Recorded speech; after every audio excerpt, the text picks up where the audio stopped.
was a wonderful event. The Deerfield Family Days Commission did a tremendous job. And David Fitzgerald, our communications director, is here to tell us a little bit about it. Thank you. I want to provide a few highlights of things that were new this year. One, Shepherd Park was extremely well attended this year. We had 11 food vendors that were all happy with their sales that night. Carnival games and inflatables. And this year we had the band play after the fireworks until 10:30, and it really slowed people leaving, and there wasn't as much traffic and congestion getting out. People coming in, they like having the Lions Club back. We had 47 parade participants, first pie eating contest, and 30-plus market vendors. So you said it was well attended. I heard there were a couple thousand people at Shepherd. Was that what Yeah, that's what I'd say. Yeah, that's great. And then enjoy a slideshow. Just in general feedback that I've received from the community, maybe others, has been just positive, just wonderful. Yeah.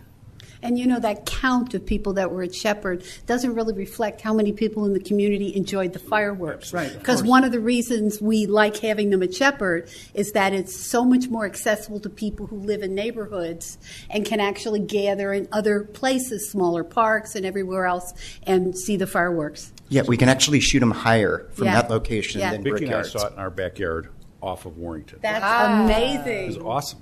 And I have friends in other communities who, go to theirs and come to ours, on 3rd and 4th, and everyone says Deerfield's is the best show.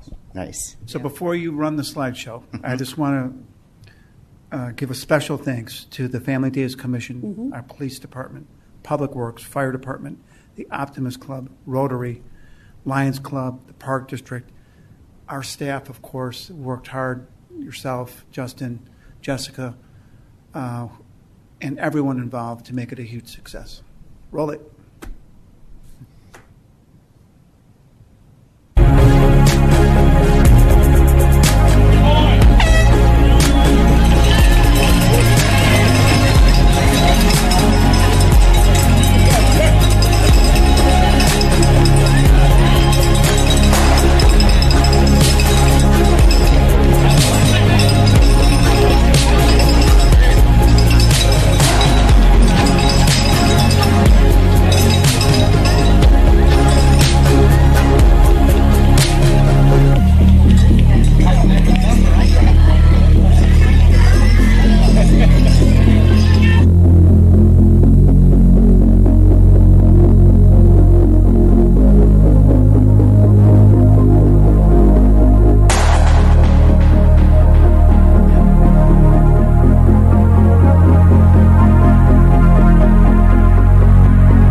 Great presentation. Thank you.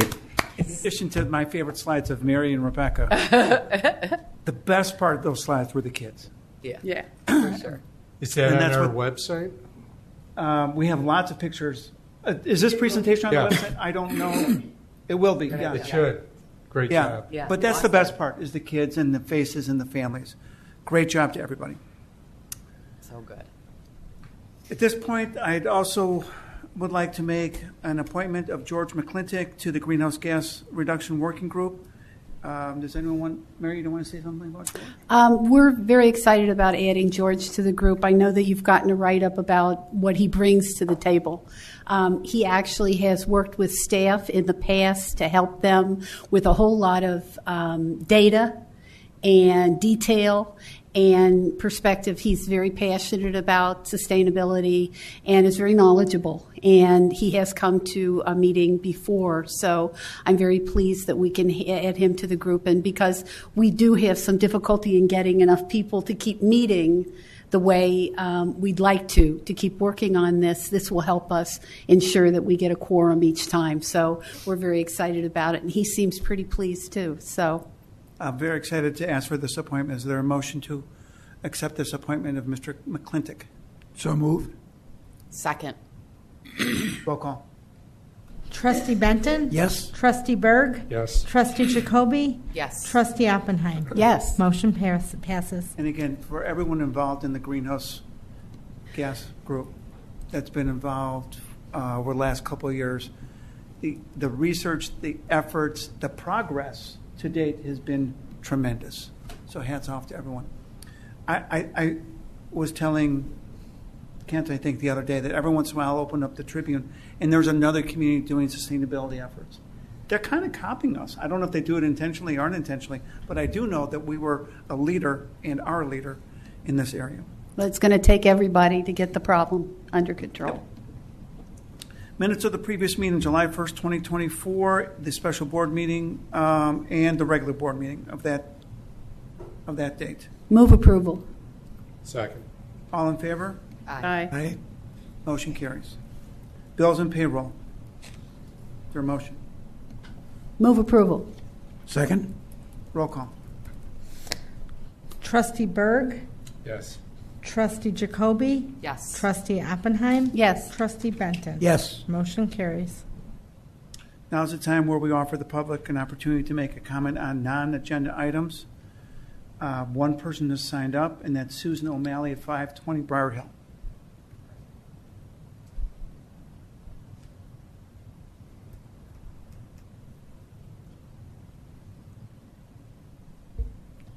Okay, my name is Susan O'Malley, 520 Briar Hill. I want to thank the Board of Trustees for your work, all the work you do for Deerfield.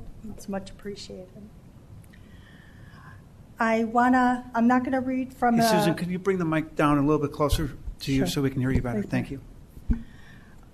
I'm not going to read from a piece of paper. I'm going to show you some photos. So I have my notes on the back. Okay, this picture shows the results of water being drained onto my property from the Briarwood Country Club. This is my backyard after the first of 2 unpermitted projects. They were draining more water to an already extremely overburdened storm sewer system. The Briarwood Country Club knows intimately of the flooding issues in my backyard, dating as far back as the late 1990s. This picture illustrates the force of the water coming off of the golf course through drain tiles to the stream. The stream then traverses my backyard. So this is where the flooding and why the flooding occurs. They have all these drain tiles going underneath the golf course in order to drain to the stream. This picture demonstrates a portion of the drain tile that they install underneath the golf course. This is to expedite the water coming off the golf course into the stream in a more rapid manner.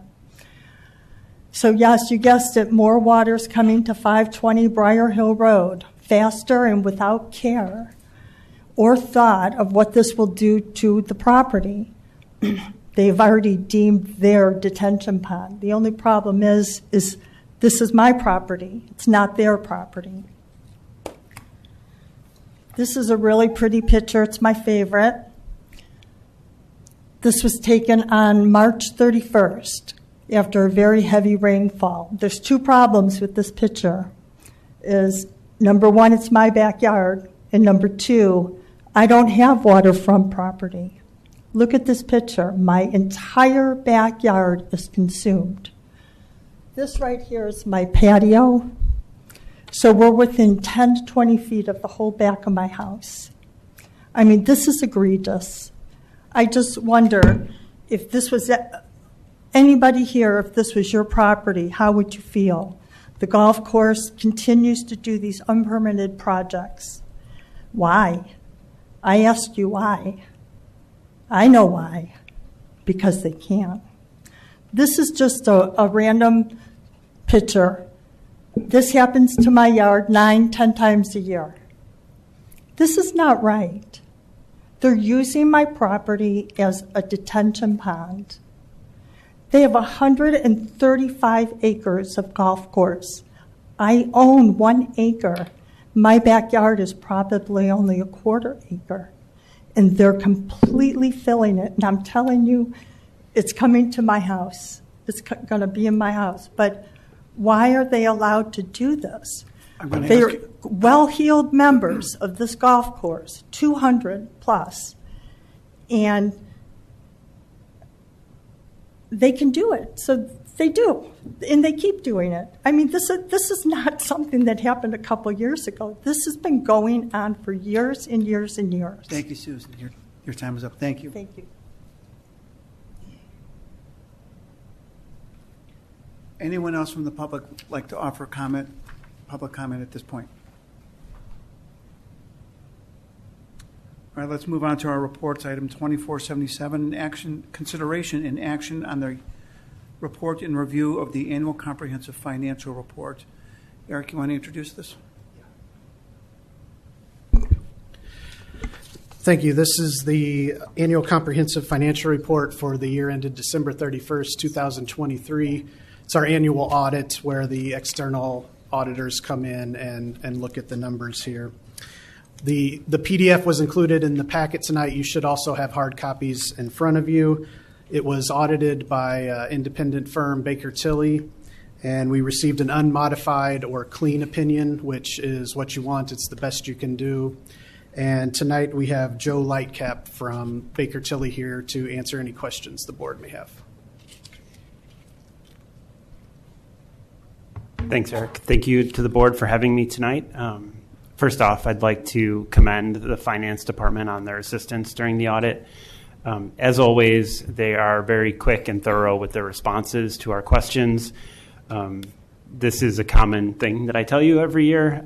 It feels like this year was even better than usual. So just wanted to point that out before I get going. I do have the two files that I'll be going over tonight in very high level, the annual comprehensive financial statements and the audit results letter. Like I said, it'll be a high level. Feel free to stop me at any time. If you have any further questions from what you've already seen with the reports, happy to answer those as well. The village has once again issued an annual comprehensive financial report, which, as the name suggests, is a comprehensive document. It's more comprehensive than what's required by accounting standards. It provides additional transparency and information to the reader, including the transmittal letter at the beginning, which gives a lot of good information about the history and the initiatives of the village, as well as statistical information in the back, which gives you, for the most part, 10 years of financial information, so you can see how the village has done over that time period. As Eric mentioned, we once again issued a cleaner, unmodified opinion on the village's financial statements. The highest level of assurance you can get from your external auditors states that the information is reasonable in all material respects and can be reasonably relied upon by an outside user of the financial statements. There were no new accounting pronouncements adopted during the year, so the form and substance of the report is very similar to what it was last year. So that's just something, if you compared them side by side, you'd see a lot of the same account types. As the numbers, of course, would change, but the different disclosures and account balances, types of accounts remain the same. I always like to point out on page 4, the management's discussion and analysis. This document provides information from management's perspective on how the village did in comparison to the prior year. There's 2 years' worth of financial information and good narratives on what happened. It's not just the policies and account balances that you can see in the rest of the report, but really kind of management's perspective on how you did in relation to the budget and just the objectives of the village. Some of the financial information. All the governmental funds income statement on page 17, you don't have to go there, I'll be pretty quick, but all funds balanced increased by $1.5 million, so all of the operating funds of the village, and that is after $7.5 million of infrastructure replacement work and $2.7 million transferred to the sewerage fund for debt service and the refuse fund for to help subsidize some administrative charges. So all in all, the fund balance of the governmental funds increased, but not excessively. So it seems like the village is once again a good financial position. The village's proprietary funds, the water and sewerage fund, those net position, they increased by a total of about $5.8 million, partly due to contributions from the infrastructure fund for the water main project and phosphorus removal project. On page 30, the police pension net position increased by about $5.5 million, which is increased from market values at 12/31/23. Last year, net position was down about $10.5 million. So, the swings, as you all know from the market, they heavily impact on a year-to-year basis the police pension fund. But it's important to look at over time how the pension is doing. It is currently sitting at about 89% funded, which is a very good position, especially relative to some of your peers.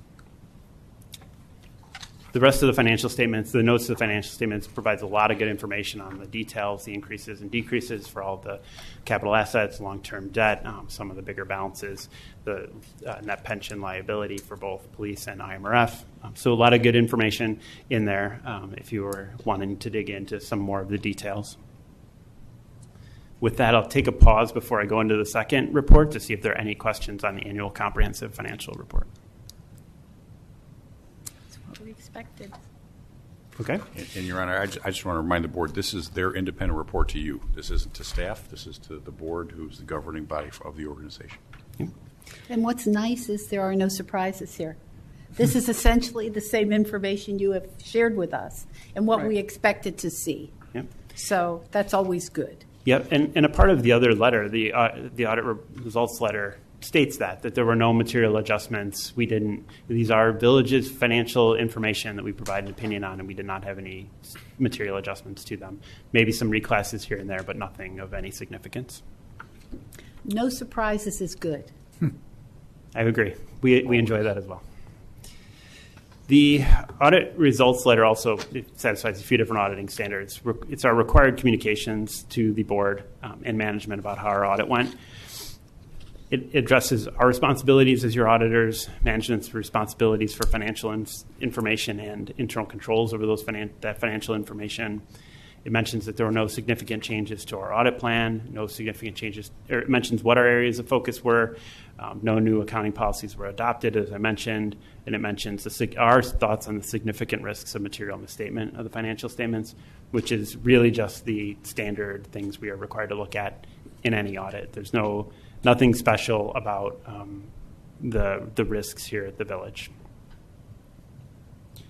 As far as internal control related matters, we look at internal controls to help determine the nature, timing, and extent of our audit procedures. So how much we're going to test, what we're going to test, and when we're going to test it. We don't provide an opinion on internal controls, but if we were to find something that we felt the board should know about, or that could potentially, a gap that could potentially result in a material misstatement of the financial statements, we would report that in this letter. Happy to report that once again, we do not have any findings for the board's consideration. Finally, if there were any significant unusual transactions, difficulties performing the audit, disagreements, they would also be reported in this letter. Again, it's very much a boilerplate letter, which is very much what you want to see. The final 2 or 3 pages are the two-way communications regarding your audit. We work with management to perform the audit, but we ultimately work for the board. Should you ever have any questions, concerns, anything you would like to discuss with us, We can do that throughout the year, not just when I'm up here on an annual basis. So there's some information in the last couple pages to kind of pique your interest, and also my contact information, both email and phone number on the second page of that report, should you have any questions throughout the year. With that, I'll open it up to any questions on that report.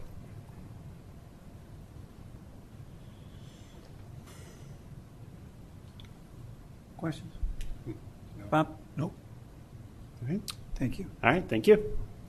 Your Honor, I want to thank Eric Rich Jett, our retiring accountant, as well as the finance team, as well as each department head who contributed to that compilation of that report, as well as the performance that it indicates. So thanks to everybody on the team. It's worth repeating over and over again. Our finances are in great shape. What you do, Eric, every year with outstanding achievements and outstanding budgets is just, it's wonderful. Thank you for keeping on track, and thank you for your audit and your report.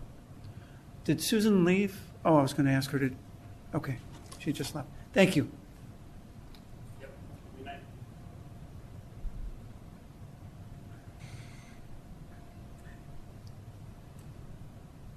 Item 2475, consideration and action on the Plan Commission's recommendation on the request for approval of a special use for a dentist office. Do we need a motion on the audit? Oh, Yeah, we do. I'm sorry about Sorry. that. Yes. Do we have a motion to approve the audit? So moved. Second. Roll call. Sorry. Trustee Jacoby? Yes. Trustee Oppenheim? Yes. Trustee Benton? Yes. Trustee Berg? Yes. Motion carries. Thank you for reminding me. Item 2475, consideration and action on the Plan Commission's recommendation on the request for approval of the special use for a dentist office at 656 Deerfield Road. Jonathan Berger, Bensonville Associates, LLC, and Rosen Orthodontics. Andrew, do you want to introduce this?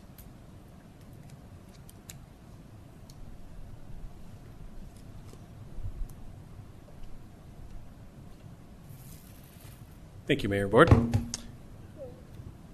Petitioner for 656 Deerfield Road is present this evening and can comment on the petition as well. They're seeking a special use, and the Plan Commission voted unanimously in favor at their public hearing. This is a first floor vacant space next to the Italian Kitchen and Shoppers Court, and so it does require a special use approval, as first floor would otherwise require retail use. I'll introduce the petitioners if they have anything further to add. I see that they're here, and they can come up, introduce themselves, along with their outstanding broker, Mr. Ron Roberti.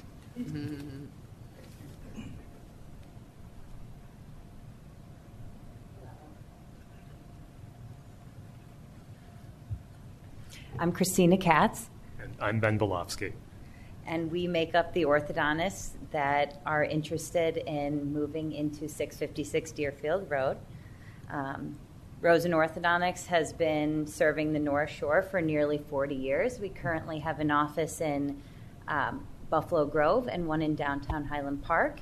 It was my mother who started the business a long time ago, and Ben was actually one of her patients. So, Yeah. Let's see your teeth. You did a great job. I still wear my retainer sometimes. yeah. But yeah, so we just wanted to say thank you, and we hope to be a part of Deerfield and for many, many years. And we're here to answer any questions that you may have, anything at all. So tell us a little bit about maybe your business, the nature of your operations, a little bit of kind of dentistry, or is there a certain type of demographic, kids, older folks, all the above? Yeah. And maybe when you plan to open, and et cetera. Absolutely. Yeah, so we're an orthodontic practice. If you could just speak. So sorry, we're an orthodontic practice, so we specialize and perform exclusively orthodontics. We do it on all ages when appropriate, not like infants or anybody, but on all ages as appropriate. I'd say that 75% of our practice is kids, adolescents, teens, and the other 25% is adults. And it's a standard orthodontic practice. We don't do nothing wackadoodle or anything like that. Understood. Yeah. We straighten teeth and make smiles for a living. It's pretty straightforward. Yeah. I think one important point of differentiation is that we're a small family-owned private practice, which we've seen a lot of changing tides in dentistry today, where there's a lot of corporate ownership, possibly owners of a practice, decision makers that aren't even present in the state of the practice itself. So we run a small practice. We don't mass produce. Ben and I are there on site overseeing all the outcomes, connecting with the families and the community, and giving back. So we feel confidently that what we do gives back to the community. We put our heart and soul into what we do every day. And I think if you give us an opportunity to be part of this community, you'll see that. I got a feeling you're going to be a part of that. So is there a motion to approve the Plan Commission's recommendation and bring this matter back for ordinance? So moved. Second. Roll call. Trustee Oppenheim? Yes. Trustee Benton? Yes. Trustee Berg? Yes. Trustee Jacoby? Yes. Motion carries. Okay, so what just happened was we approved the Plan Commission's recommendation. It will come back to us probably the next meeting in 2 weeks for the formal consideration. 3 weeks. There's 3 a weeks. bonus week in there. In 3 weeks, sorry. At our next meeting in 3 weeks for consideration of the formal ordinance approving it. Wonderful. Okay? So what was your timing? When were you looking to open? All right, sorry, we forgot to answer Oh, yeah, that. So as soon as, hopefully, assuming we get ordinance passed, then we'd submit for permits, and we've been told by the Planning Commission that's approximately 6 to 10 weeks, just based on whatever the current line is. And then our construction will take approximately 14 to 16 weeks, and then after we get certificate of occupancy, we'd like to move in and start.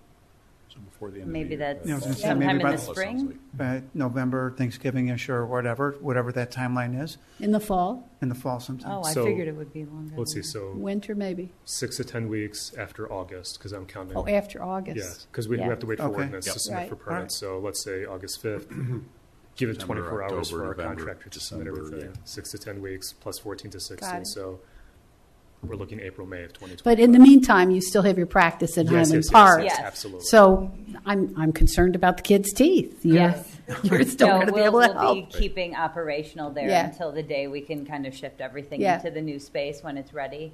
Yeah, we'll probably have a transition period where all three are temporarily Sure. open while we transition out. Sure. Yeah. Thank you. Sure. Thank you, guys. Thank you so much. Good luck. Thank you. We look forward to it. Our consent agenda has one item on it, item 2476, the resolution authorizing the release of minutes of certain closed minutes and, of the village board. meetings. Andrew?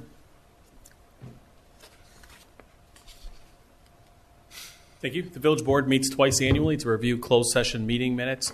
The last time that occurred was on July 1st, and during that closed session, the village board reviewed draft minutes from previous closed session meeting minutes. Those minutes are identified in section 2 of the resolution, which are now going to be approved, but are not being recommended for release, so they will remain confidential. Do we have a motion on the resolution? Move approval. Second? Roll call. Trustee Benton? Yes. Trustee Berg? Yes. Trustee Jacoby? Yes. Trustee Oppenheim? Yes. Motion carries. Items for discussion by the mayor and board of trustees. Before I forget, Bob, would you reach out to Ms. O'Malley to talk to her about her water issues? Thank you. Food Truck Wednesday is this week. We have more than 10 vendors. Ravinia Brewing Company and the Library of Things Giant Outdoor Games will be there. And the first 3 months of This is number 3. this is number 3. The first 2 months have been a great success, and I'm sure this will be as well. And we're super excited that the library is participating. The Deerfield Library is doing the Library of Things thing. It's a nice partnership. Happy to see it. Yeah. And then I have a little statement I'd like to read. The assassination attempt of former President Trump and anti-Semitic protests in front of Brad Schneider's home are 2 recent events that have shocked us to our core. Our democracy and our discourse is rooted oftentimes in differences. Democracy is founded on being able to articulate them and then resolve our differences with checks and balances. It cannot be explained away or rationalized by committing awful acts of violence, shootings, or hatred. We condemn such acts, and we always will. As I have expressed before, hatred has no place anywhere, especially in the village of Deerfield. Let's be able to disagree without being disagreeable, without being violent, irrational, or irresponsible.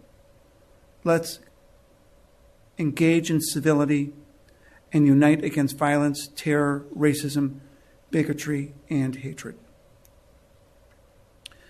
Any reports? Nothing tonight, Your Honor. Any trustees? No.